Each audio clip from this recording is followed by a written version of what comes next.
Last chapter of your syllabus, chapter number 10, magnetism. Magnetism. This chapter is completely theory based. ये chapter completely theory based है. इसका जो पहला part है induced magnetism.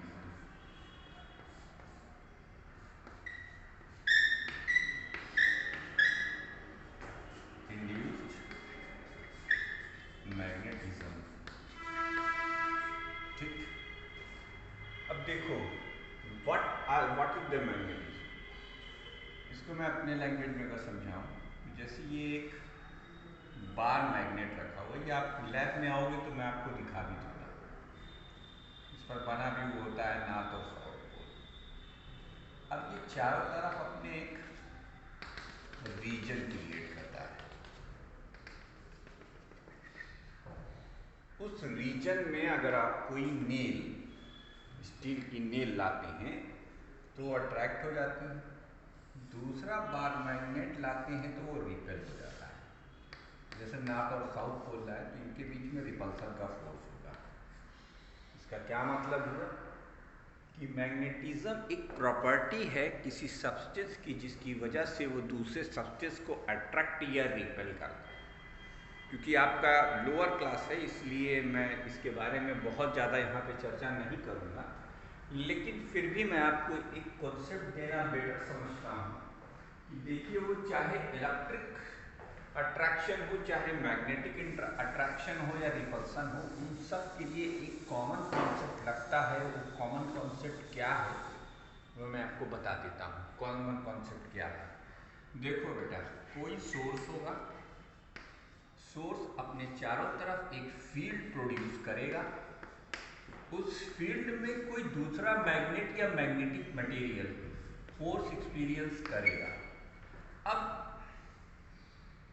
यही उल्टा भी हो सकता है, यानी जो फोर्स एक्सपीरियंस कर रहा है वो भी मैग्नेटिक फील्ड प्रोड्यूस कर सकता है और उस मैग्नेटिक फील्ड में ये सोर्स फोर्स एक्सपीरियंस कर सकता है. तो यानी ये एक म्यूचुअल फिनोमिना है, द फोर्स ऑफ अट्रैक्शन और रिपल्सन. तो ये जो अट्रैक्शन और रिपल्सन का फोर्स किसी मैग्नेट की वजह से आता है उसे हम मैग्नेटिक फोर्स कहते हैं. The force developed due to the magnet. आपकी आसानी के लिए एक चीज लिख देता हूं, द फोर्स ऑफ अट्रैक्शन और repulsion. The force of attraction और repulsion is known as magnetic force. ठीक, मैग्नेटिक फोर्स, इसे हम मैग्नेटिक फोर्स के नाम से जानते हैं. तो ये अब मैग्नेटिज्म दो टाइप का होता है, एक नेचुरल एक आर्टिफिशियल. ठीक है. मैग्नेट दो टाइप के होते हैं. बेटा इसे नोट कर लीजिएगा, तो इसे मिटा देते हैं. मैग्नेट दो टाइप के होते हैं, एक नेचुरल और एक आर्टिफिशियल. तो मैग्नेट की दो टाइप,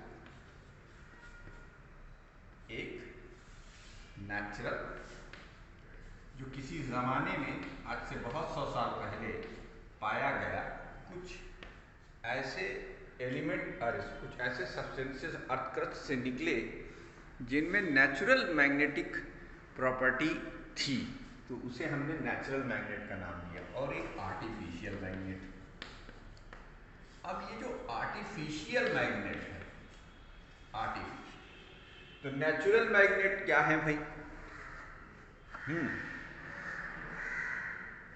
तो प्रॉपर्टीज ऑफ नेचुरल मैग्नेट, दो प्रॉपर्टी इसकी लिखी है. Properties of natural magnet.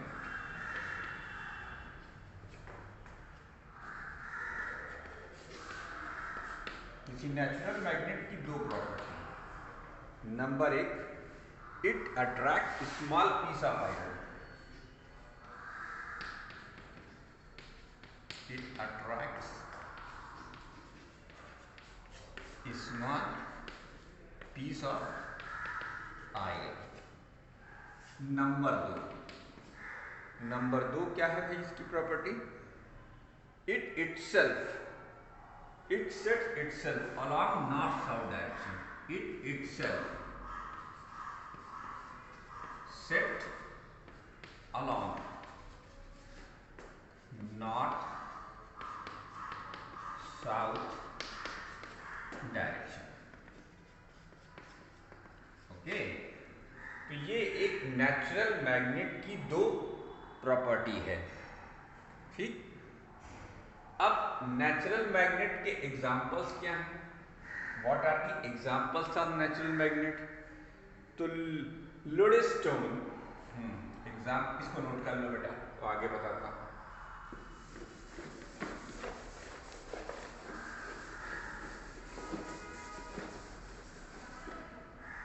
Natural magnet,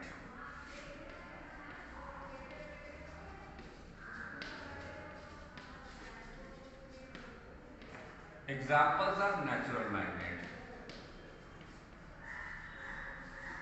examples of natural magnets are लेडस्टोन.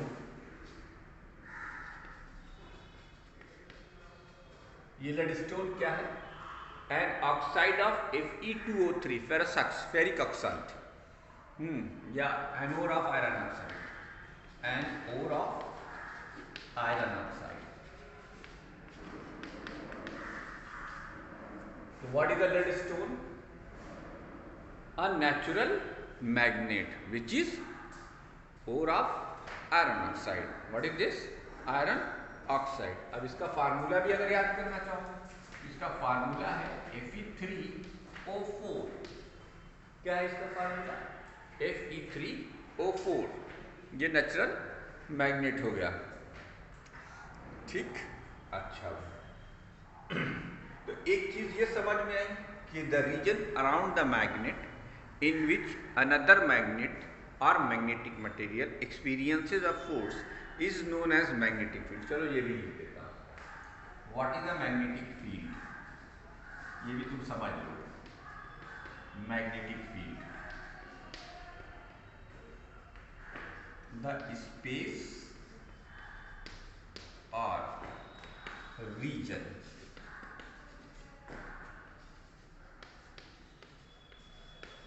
around a magnetic source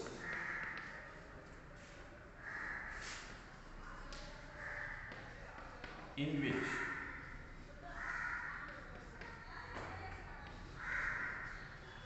other magnet or magnetic material experiences a force of attraction or repulsion. Attraction or repulsion. ठीक, ये magnetic field की definition है. The reason और source, ये क्या हो गई? Magnetic field की डेफिनेशन हो गई.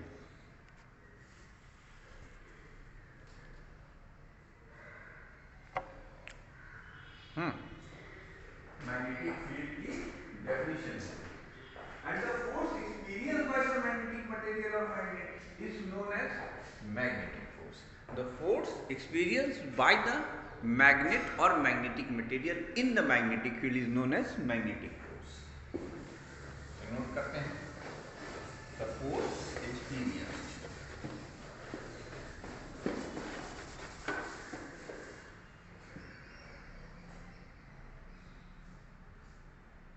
what is magnetic force?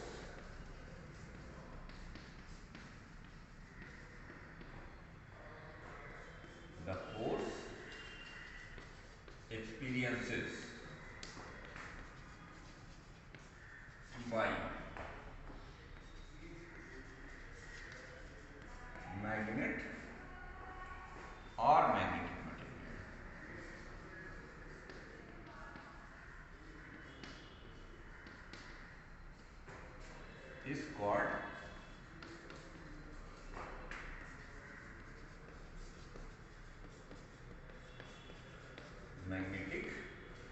Force. अच्छा, अब एक प्रैक्टिकल एग्जाम्पल। मान लो तुम्हारे पास ये एक मैग्नेट है, इसे बार मैग्नेट मानो। This is a bar magnet. ये क्या है आपका? Bar magnet. ठीक है, अच्छी बात है। इसे एक कॉइन मानो। कॉइन हम लाए, स्टिक कर गया। कॉइन हम लाए, कॉइन स्टिक कर गया। ठीक है, अच्छी बात है। अब दूसरा कॉइन हम लाए, इसके पीछे, वो भी स्टिक कर गया। एक बात बताओ, जो दूसरा वाला कॉइन था, क्या उसका डायरेक्ट कांटेक्ट था इससे, मैग्नेट से? नहीं, नहीं था। तब फिर कैसे वो अट्रैक्ट कर गया? वो इसलिए अट्रैक्ट कर गया कि पहले कॉइन के अंदर मैग्नेट ने अपनी मैग्नेटिक प्रॉपर्टी इंपार्ट कर दी। यही जो कोई मैग्नेट या मैग्नेटिक सोर्स अपनी प्रॉपर्टी को इंपार्ट कर देता है किसी दूसरे मैग्नेटिक मटेरियल में, उसे हम इंड्यूस्ड मैग्नेटिज्म के नाम से जानते हैं। किसके नाम से जानते हैं? Induced magnetism. This is known as induced magnetism. अब ये इंड्यूस्ड मैग्नेटिज्म है, क्या है बेटा? ये इंड्यूस्ड मैग्नेटिज्म। अब आपकी बुक इस पर एम्फेसाइज करते हैं, थोड़ा सा रॉन्ग लिखा हुआ है यहाँ पर, बट कोई नॉट टू वरी, मैं आपको समझाता हूँ। ठीक है, देखिए, सबसे पहली चीज आप एक चीज ये समझ लें कि फिजिक्स में इंडक्शन का कॉन्सेप्ट सिर्फ यही नहीं है, ग्रेविटेशनल फील्ड में भी है, इलेक्ट्रिक फील्ड में भी है और मैग्नेटिक फील्ड में भी है। ग्रेविटेशनल फील्ड के इंडक्शन के कॉन्सेप्ट के बारे में आप 12th में पढ़ेंगे। इलेक्ट्रिक फील्ड के इंडक्शन के कॉन्सेप्ट के बारे में आप थोड़ा बहुत हो सकता है 10th में पढ़ें या 12th में पढ़ेंगे, और मैग्नेटिक इंडक्शन के बारे में भी आप वहाँ बहुत डिटेल डिस्कशन करेंगे। तो हम आपको इंडक्शन की एक जनरल वो बता देंगे, व्हाट इज इंडक्शन। हाँ, इसे आप घर में पकाने वाला चूल्हा ना समझ लीजिएगा, इंडक्शन स्टोव है ये हमारा, नहीं। The property, the process of imparting any property, the process of imparting any property without giving physical contact, बिना छुए physical contact is known as induction. क्या कहते हैं उसको? इंडक्शन कहते हैं। The process of imparting any property without giving any physical contact is known as induction. उसे हम इंडक्शन के नाम से जानते हैं। अब बेसिकली आपको 9th 10th 11th 12th में अगर आप फिजिक्स ऑप्ट कर रहे हो तो आपको 3 टाइप के इंडक्शन से मुलाकात होगी। एक ग्रेविटेशनल, दूसरा इलेक्ट्रिक और तीसरा मैग्नेटिक। हम यहाँ एम्फेसिस कर रहे हैं मैग्नेटिक पर। ठीक, किस पर? मैग्नेटिक इंडक्शन पर। तो मैग्नेटिक इंडक्शन समझ में आया। बिना फिजिकल कांटेक्ट के अगर हम मैग्नेटिज्म की प्रॉपर्टी को इंपार्ट कर दें किसी सब्सटेंस के अंदर, तो उसे हम मैग्नेटिक इंडक्शन का नाम दे देंगे। We will call that it is a magnetic induction. कब? जब हमने उसमें एक प्रॉपर्टी इंपार्ट कर दी। अब आपके दिमाग में बड़ी देर से एक सवाल आ रहा है कि सर हमने सिक्के को तो टच कराया था, ठीक है, लेकिन सिक्का टच होने से पहले ही, कुछ दूर पहले ही आप देखेंगे कि वो अट्रैक्ट होना शुरू हो जाता है। क्यों? क्योंकि मैग्नेट ने अपनी मैग्नेटिक प्रॉपर्टी उसे बिना कांटेक्ट के ही इंपार्ट कर रखी है, तो वो पहले से ही अट्रैक्ट होना शुरू हो जाता है। ठीक, अच्छा, अब चलिए, जब आप किताब कह रही है तो हम उसी हिसाब से बात करते हैं। ये तो थोड़ा हायर लेवल पे चले गए थे। थोड़ा सा हायर लेवल पे चले गए थे। अच्छा भाई, ये चैप्टर पूरा थ्योरेटिकल है, इसलिए इसको 2-3-4 बार आराम से पढ़िए और इसके बैक एक्सरसाइज कर डालिए, ठीक है। अब एक मैग्नेट, ये एक मैग्नेट है, इसे हम बार मैग्नेट कहते हैं। क्या है ये? Bar magnet. इसमें एक स्पेसिफिक पॉइंट जो कॉर्नर जो उसके एंड से थोड़ा पहले होता है उसे हम नॉर्थ, और ऐसे ही इस कॉर्नर से थोड़ा पहले होता है उसे हम साउथ पोल कहते हैं, ठीक। ये इन दोनों पोल के बीच की लेंथ है जिसे हम मैग्नेटिक लेंथ के नाम से जानते हैं। क्या है? मैग्नेटिक लेंथ, ठीक। और ये कहलाता है पोल। सबसे ज़्यादा मैग्नेट कोई दूसरा मटेरियल जो फोर्स एक्सपीरियंस करेगा, चाहे अट्रैक्शन का या रिपल्सन का, वो इसी पॉइंट के पास, यानी इधर या इधर या इधर या इधर, यानी at the end of the magnet. तो ये है एक बार मैग्नेट, ये हैं इसके दो पोल, ठीक। ये हैं इसके दो पोल। अब किताब का अगर हम हवाला दें तो उन्होंने कहा कि हमने एक आयरन बार यानी स्टील की बार, अब देखिए ये बार मैग्नेट है और ये स्टील की बार है। इसकी बार है बेटा स्टील की बार। इस स्टील की बार को इसके समीप लाए, अभी देखिए टच नहीं करा है। तो साहब, इंड्यूस मैग्नेटिज्म का कॉन्सेप्ट ये कहता है कि स्टील चूंकि एक मैग्नेटिक मटेरियल है, इसलिए जैसे ही वो एक बार मैग्नेट के आसपास आएगा वैसे ही इसमें अपने आप एक नॉर्थ और साउथ की प्रॉपर्टी इंड्यूस कर जाएगी। क्यों? क्योंकि यही है इसका सीधा एक्सप्लेनेशन कि भैया अट्रैक्ट क्यों हुआ। तो इसके बाद इसमें ये क्या हुई? इंड्यूस्ड मैग्नेटिज्म आया। अगर आप स्टील बार को बाहर लेके चले जाओगे तो फिर वो मैग्नेट लॉन्गर नहीं रहेगा, यानी इंड्यूस्ड मैग्नेटिज्म टेम्परेरी होता है। इंड्यूस्ड मैग्नेटिज्म क्या होता है? टेम्परेरी होता है, ठीक। और अच्छा, इसका पता भी लगाना हो तो क्या करो, इसके चारों तरफ आयरन फीलिंग्स भर दो, तो तुम्हें यहाँ पे अट्रैक्ट करती हुई दिखाई देंगी और आयरन फीलिंग सारी चपक जाएंगी। जबकि वही आयरन फीलिंग थोड़ा दूर ले जाओगे तो हट जाएंगी। इसका मतलब क्या हुआ? इसका मतलब ये हुआ कि स्टील बार जब बार मैग्नेट के कांटेक्ट में आया, उससे थोड़े आसपास में था, तो इस बार मैग्नेट की मैग्नेटिक प्रॉपर्टी उस स्टील बार में इंड्यूस कर गई थी, जिसकी वजह से उसने आयरन फीलिंग्स यानी छोटे छोटे कीलों के टुकड़ों को अपनी चारों तरफ अट्रैक्ट कर डाला ड्यू टू इंड्यूस्ड मैग्नेटिज्म। और जब आप उसे दूर लेकर चले गए, when you taken it far away, then the property is destroyed, so all the nails will leave the surface, ठीक है, all the surface will leave the surface। तो ये है इंड्यूस्ड मैग्नेटिज्म का एक छोटा सा इंट्रोडक्शन।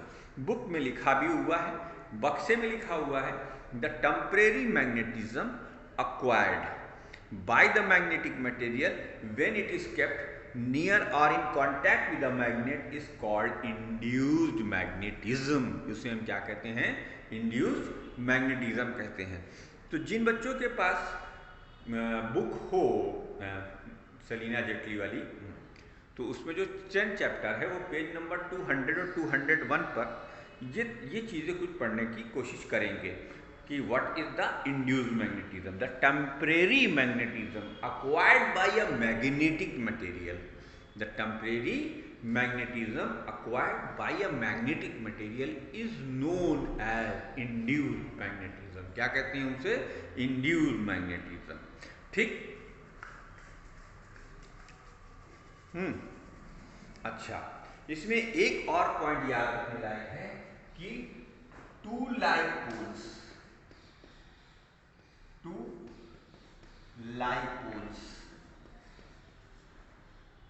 Repel each other. ऐसा कोई भी केस नहीं पाया गया जिसमें कि वो एक दूसरे को अट्रैक्ट करते हैं। टू लाइपोल्स का मतलब एक नॉर्थ को दूसरे नॉर्थ के सामने लाए, एक साउथ को दूसरे साउथ के सामने लाए, तो वहां पर इंड्यूस मैग्नेटिज्म, अरे वो रिपेल करेंगे। Two like poles repel each other and two unlike poles attract each other. एक दूसरे को क्या करते हैं बच्चों? अट्रैक्ट करते हैं, attract each other. You got my point? ठीक है, तो ये एक सिंपल सा कॉन्सेप्ट है मैग्नेटिज्म का। अच्छा, इंडक्शन प्रीसीड्स, अगर आप बुक पढ़ रहे हैं तो देखिएगा उसमें लिखा हुआ है induction precedes attraction. Induction precedes attraction, इसका क्या मतलब होता है? भाई आपने अभी एग्जाम्पल देखा, इसमें ये मैग्नेट है, ये आयरन बार। जब ये स्टील की बार इसके आसपास आती है तो वो उसके अंदर एक मैग्नेटिज्म वो हो गया नॉर्थ पोल। तो अब जब कोई दूसरा मैग्नेटिक मटेरियल लाओगे तो मैग्नेटिक मटेरियल इससे चिपक जाएगा।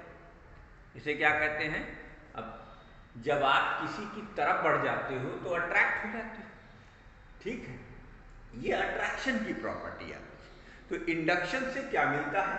अट्रैक्शन। हालांकि ये बहुत हद तक सही है। लेटर ऑन या इंतजार कीजिए कक्षा 12 का, जहां हम आपको दिखाएंगे कि इंडक्शन से रिपल्सन भी होता है, ठीक है, इंडक्शन से रिपल्सन भी होता है। तो इतना ही आप इसमें पढ़िए। अब साहब बड़ी देर से चिल्ला रहे थे, देखिए इस चैप्टर में बिल्कुल भी बर्डन लेने की जरूरत नहीं, क्योंकि ये चैप्टर बहुत ईजी है। कुछ बातें आपको समझ में आ जाए तो आपके लिए चैप्टर बहुत इजी है। क्या है? अब line of force, magnetic field lines, magnetic field lines. देखो इसका एक वर्ड में डेफिनेशन बनाओ, the pictorial representation of magnetic field. ये मेरी है भाई, चुरा ले कोई तो अलग बात है। The pictorial representation, the pictorial representation of magnetic field. अब मैं इसको एक एक्सपेरिमेंट से समझ लो। सुनो, एक वाइट कागज लो, वाइट शीट, बड़ी सी वाइट शीट लो। उस वाइट शीट के बीचों बीच में एक छोटा सा बार मैग्नेट रख दो। उसके बाद अब बहुत सारी आयरन फिलिंग्स, यानी छोटे छोटे कॉपर के टुकड़े या आयरन के टुकड़े, छोटे छोटे टुकड़े अगर तुम उस कागज पे फैलाओगे तो तुम्हें एक खूबसूरत सा पैटर्न दिखाई देगा। बार मैग्नेट का केस है, पैटर्न दिखाई देगा। ये आयरन फीलिंग अपने आप को इस तरीके से एडजस्ट करेंगी। ये देखो,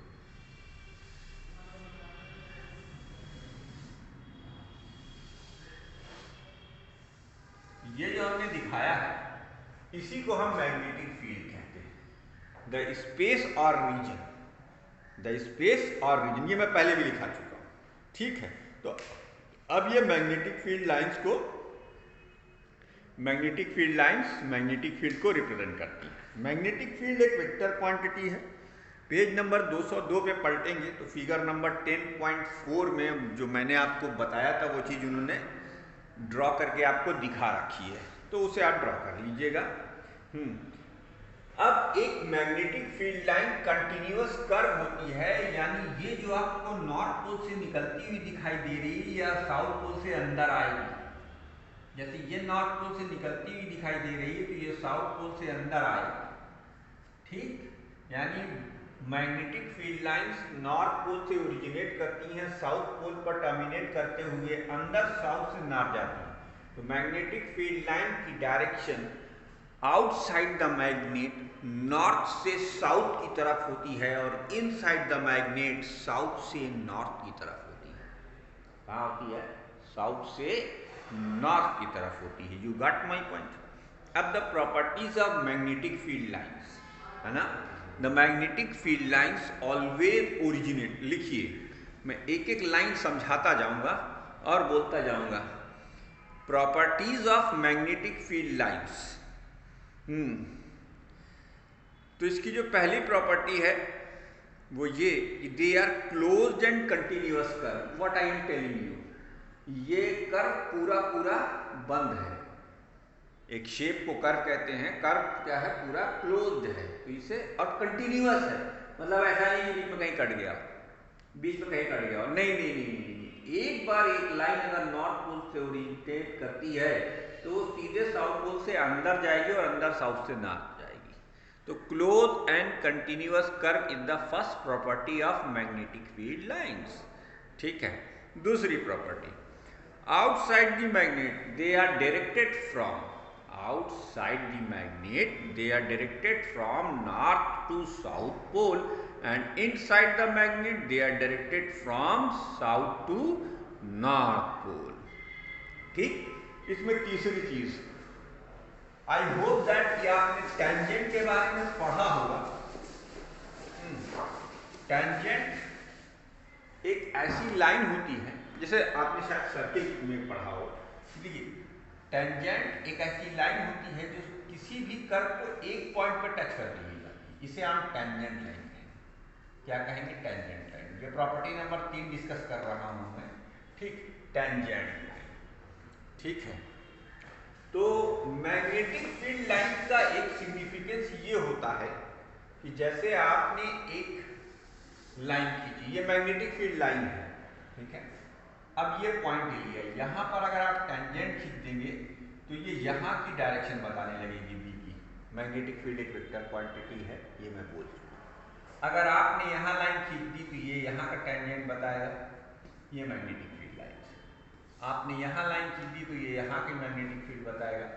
तो the tangent drawn at any point on the magnetic field line gives the direction of magnetic field at that point. The tangent drawn to the magnetic field at any point gives the direction of magnetic field at that point। ठीक। उसके बाद इसकी चौथी property, इसकी fourth property है, two magnetic field lines never intersect each other. याद रखिएगा, two magnetic field lines never intersect each other, ये एक दूसरे को इंटरसेक्ट नहीं कर सकती। सवाल आया मन में, what is the reason, why, because, just because of it. एक टेंजेंट यहां तुम ऐसे खींचोगे, एक टेंजेंट तुम यहां ऐसे खींचोगे, और एक ही मैग्नेटिक फील्ड लाइन के एक ही पॉइंट पर मैग्नेटिक फील्ड की दो डायरेक्शन हो, ऐसा पॉसिबल नहीं है। This is not possible. एक फील्ड, एक पॉइंट पर सिर्फ और सिर्फ एक ही मैग्नेटिक फील्ड लाइन हो सकते, एक ही मैग्नेटिक फील्ड की डायरेक्शन हो सकती है। तो ये एक इम्पॉसिबल चीज है कि कभी भी टू मैग्नेटिक फील्ड लाइंस एक दूसरे को इंटरसेक्ट करें। क्या करते हैं? इंटरसेक्ट करें। अच्छा, जहां पर ये अगली प्रॉपर्टी बुक में लिखा हुआ है, मैं एक्सप्लेन कर रहा हूं, क्योंकि मैं लिखने जाऊंगा तो बहुत टाइम खराब होगा, वीडियो अननेसेसरी बहुत लंबा हो जाएगा। तो मैंने आपको पेज नंबर भी बता दिया, उसके बाद भी अगर नहीं है तो मैं इसकी नोट भी आपको प्रिंट आउट करके दे दूंगा, कमेंट में नीचे लिख दीजिएगा। Thank you. उसके बाद they are crowded near the poles. मैंने क्या कहा कि जब आप एक बार मैग्नेट के नॉर्थ और साउथ पोल पर जाते हैं तो वहां आपको मैग्नेटिक फोर्स सबसे ज़्यादा एक्सपीरियंस करना पड़ता है। ये इसीलिए है, क्यों? क्योंकि माइकल फैराडे के एक्सपेरिमेंट ने ये रिवील किया कि भी ये देखिए, आप बार मैग्नेट के दोनों एंड पर सबसे ज़्यादा अट्रैक्शन या रिपल्सन का फोर्स एक्सपीरियंस करेंगे। तो कैसे एक्सप्लेन किया उन्होंने? उन्होंने कहा कि जैसे मान लो ये किसी बार मैग्नेट का नॉर्थ पोल है, तो यहां से लाइन ऑफ फोर्सेस क्राउडेड है, बहुत सारी लाइन ऑफ फोर्सेस निकल रही, ये क्राउडेड रीजन है। और जबकि यही यहां पर देखो हल्का हो गया। तो जहां पर लाइन ऑफ फोर्सेस क्राउडेड होती है वहां स्ट्रॉन्ग मैग्नेटिक फील्ड होती है, और जब स्ट्रॉन्ग मैग्नेटिक फील्ड होगी तो फिर वो मैग्नेटिक फोर्स भी स्ट्रॉन्ग होगा। You got my point? ठीक है, ये इसका वो हुआ। ठीक है। अब इसमें एक और प्रॉपर्टी जोड़ी गई कि what is the difference between the uniform and non uniform electric field. तो अगर magnetic field lines straight line हो और पैरेलल टू ईच अदर हो और इक्वी डिस्टेंस हो। देखो ये एक शर्त है बहुत बड़ी कि जो डिस्टेंस इसके इसके बीच में हो, यानी मान लो x, वही डिस्टेंस इसके बीच में हो, यानी मान लो x इसके बीच में हो x, तो इसे हम कहेंगे यूनिफॉर्म मैग्नेटिक फील्ड। क्या कहेंगे? Uniform magnetic field. क्या कहेंगे इसे? Uniform magnetic field. अब देखो बेटा, अगर यही ऐसे हो जाए,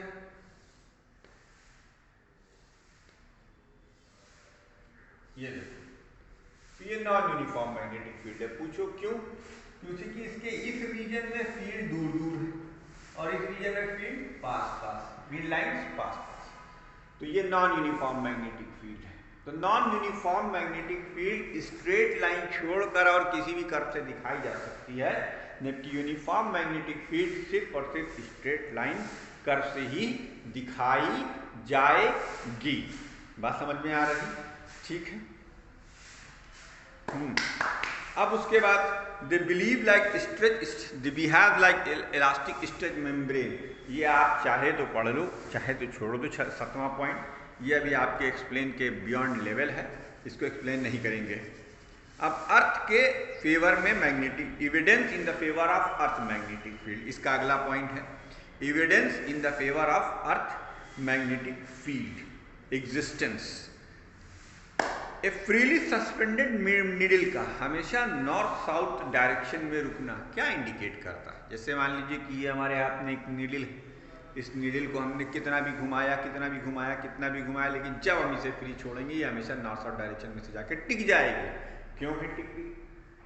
क्योंकि नॉर्थ साउथ डायरेक्शन में टिक इसलिए रही है कि अर्थ की मैग्नेटिक फील्ड का साउथ बार मैग्नेट के नॉर्थ पे है और अर्थ मैग्नेटिक फील्ड का नॉर्थ बार मैग्नेट के साउथ पर है।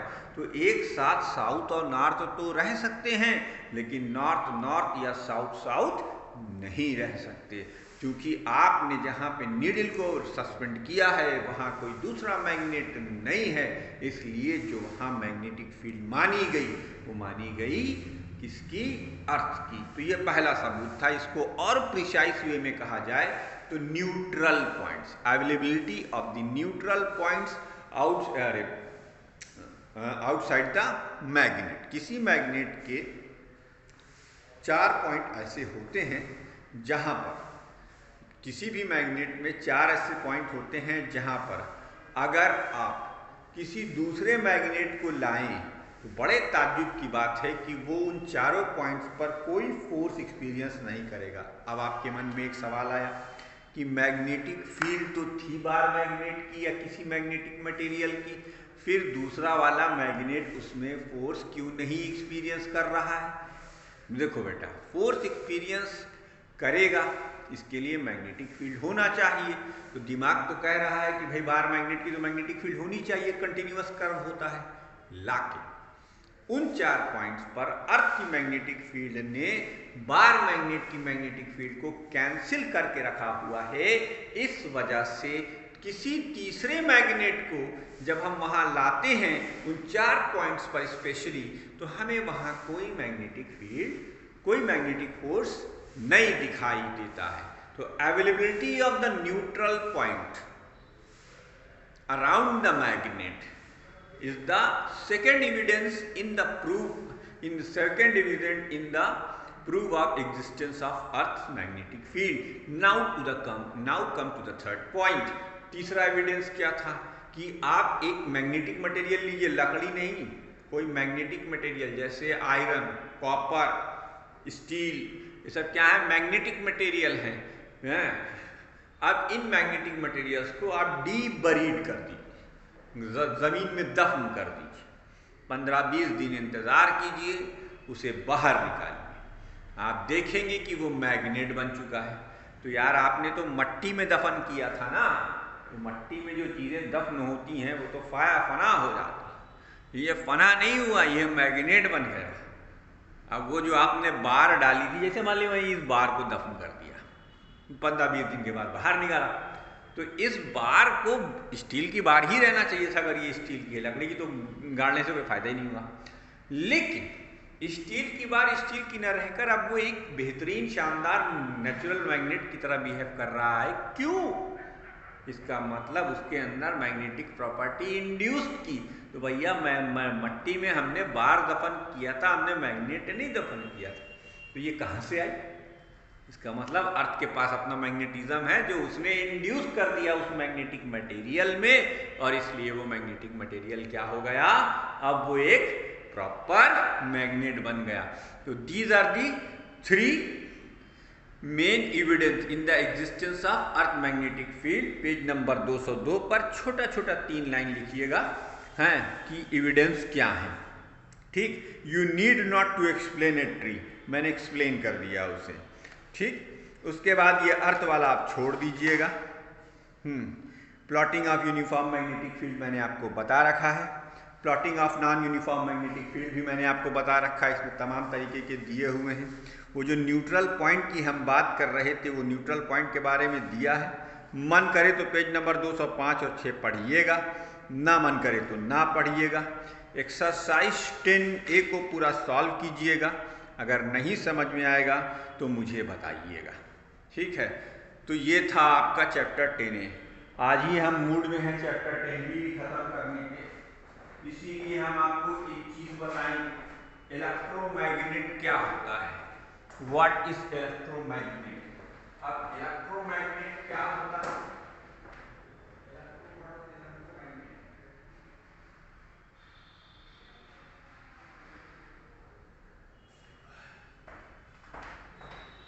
इलेक्ट्रोमैग्नेट, पहली चीज तो ये समझ लो कि एक बहती हुई करंट एक बेहतरीन सोर्स है मैग्नेटिक फील्ड का, और ये हम नहीं कह रहे हैं, ये कहने वाले साइंटिस्ट का नाम है ओरेस्टेड।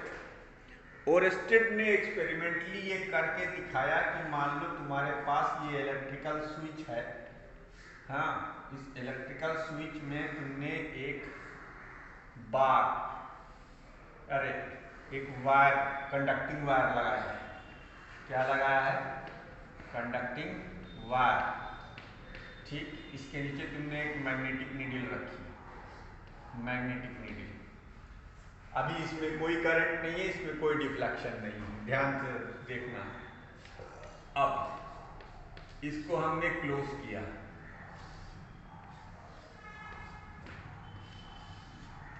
इसमें आपको एक डिफ्लेक्शन ऑब्जर्व हुआ। आए भैया, बहा तो रहे थे करंट, और क्या ऑब्जर्व हुआ? मैग्नेटिक नीडल में डिफ्लेक्शन ऑब्जर्व हुआ। ये मैग्नेटिक नीडल है, मैग्नेटिक नीडल। पहले केस में नो डिफ्लेक्शन, ठीक, नो डिफ्लेक्शन। फिर इसी मैग्नेटिक नीडल में डिफ्लेक्शन ऑब्जर्व। तो बेटा यहाँ हमने कोई मैग्नेट तो रखा नहीं, और आप जानते हैं मैग्नेटिक नीडल तभी डिफ्लेक्ट करती है जब मैग्नेटिक फील्ड हो, और मैग्नेटिक फील्ड होने के लिए कोई मैग्नेट का होना जरूरी है। लेकिन इस पूरे सिनारियो में हमने किसी मैग्नेट को तो इंट्रोड्यूस किया नहीं, तो इसका मतलब मैग्नेटिज्म कहाँ से आ रहा है? जब यहाँ कोई करंट नहीं थी तो कोई डिफ्लेक्शन नहीं था, करंट आई तो डिफ्लेक्शन आया। तो इसका मतलब ये मैग्नेटिज्म का सोर्स कौन है? करंट। इसीलिए हम एक कंक्लूजन लिखेंगे, ओरेस्टेड ने कहा कि a moving charge is the source of magnetic field and electric field. क्या कहा? ये लिख लीजिएगा, Oersted concluded by his experiment. मैं वो बातें बताऊंगा जो आपकी किताब में ना लिखी हुई, किताब में लिखी हुई बातें तो आप खुद भी पढ़ सकते हो। Oersted concluded by his experiment that a moving charge is a source of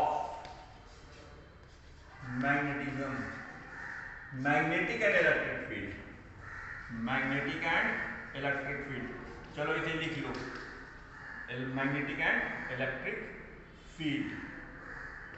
fields, ठीक है। अब कौशल आप ये यहाँ क्यों बता रहे हैं? क्योंकि बात आ गई इलेक्ट्रोमैग्नेट की।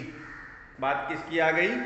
इलेक्ट्रोमैग्नेट की, इसीलिए बता रहा हूँ इलेक्ट्रोमैग्नेट। अब आप एक चाइना का पाइप लो, चाइना मिट्टी का पाइप, इलेक्ट्रोमैग्नेट, ये पूरा थ्योरेटिकल चैप्टर है। किसी के कुछ ना समझ में आए, कोई लाइन ना समझ में आए, डाउट ग्रुप में वॉइस मैसेज में पोस्ट कीजिएगा, डाउट का जवाब भी आपको वॉइस मैसेज में ही मिलेगा। Electromagnet, what is the electromagnet? आओ मैं इसकी पूरी कहानी समझाता हूँ। देखो, जैसे ये एक पाइप बेटा किसी इंसुलेटिंग मटेरियल का लीजिएगा। इंसुलेटर्स उन मटेरियल को कहते हैं जो किसी भी हाल में करंट को कंडक्ट करने की इजाजत नहीं देते। They don't have any free electrons to conduct the electricity, that's why they are known as insulators. तो इंसुलेटर्स की बात की जा रही है। अब इंसुलेटर पर हमने बहुत सारे वायर्स, ये देखिए, ये वायर्स की रैपिंग कर दी, ये देखिए, इसको हमने एक बैटरी से कनेक्ट किया। भाई वाह, किससे कनेक्ट किया? एक बैटरी से कनेक्ट किया। और जैसे ही आप स्विच को ऑफ करोगे, ऑन करोगी, यहाँ से एक करंट फ्लो करेगी, ये करंट इधर से एंट्री लेगी और इधर से एग्जिट लेगी, ठीक। ये करंट इधर से एंट्री लेगा और इधर से एग्जिट लेगा, ठीक है भाई। तो ये एंट्री और एग्जिट पॉइंट डिफरेंट हैं। तो ये अच्छा, अभी क्या बताया? अभी बताया कि एक करंट एक बेहतरीन सोर्स होती है किसी मैग्नेटिक फील्ड का। तो क्या ये मैग्नेटिक फील्ड का सोर्स नहीं होगी? ये बिल्कुल होगी, इसी का नाम है electromagnet. The magnetism produced by the current और the moving charge is known as electromagnet. एक ऐसा मैग्नेट जिसे बनाने में हमने करंट की सहायता ली हो या मूविंग चार्ज की सहायता ली हो, उसे हम इलेक्ट्रोमैग्नेट के नाम से जानते हैं। यानी अभी इलेक्ट्रोमैग्नेट की डेफिनेशन आप चाहें तो पेज नंबर 208 से लिख सकते हैं। What is the definition of electromagnet? Electromagnet is a temporary strong magnet made from a piece of soft iron when current flows in the coil wound around it. It is an artificial magnet. ये artificial magnet है, ठीक। इसको बनाने का तरीका भी मैंने आपको बता दिया। एक ये तरीका है, दूसरा हॉर्सशू मैग्नेट भी इसी में बनाया जाता है।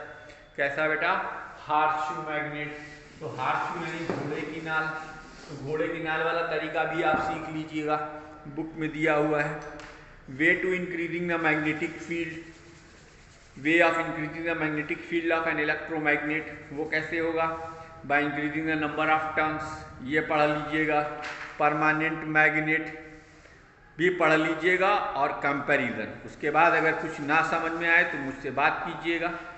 बाकी multiple choice question each and every exercise का आप ज़रूर लगाएं और बैक एक्सरसाइज की प्रैक्टिस ज़रूर करें, चाहे वो न्यूमेरिकल्स हो और चाहे वो थ्योरेटिकल पोर्शंस हो।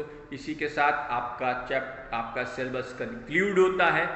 Wishing you all the best of luck for your exam. I will post if you have any queries, please leave it in the physics doubt group of your class. Thanks for watching my video. धन्यवाद।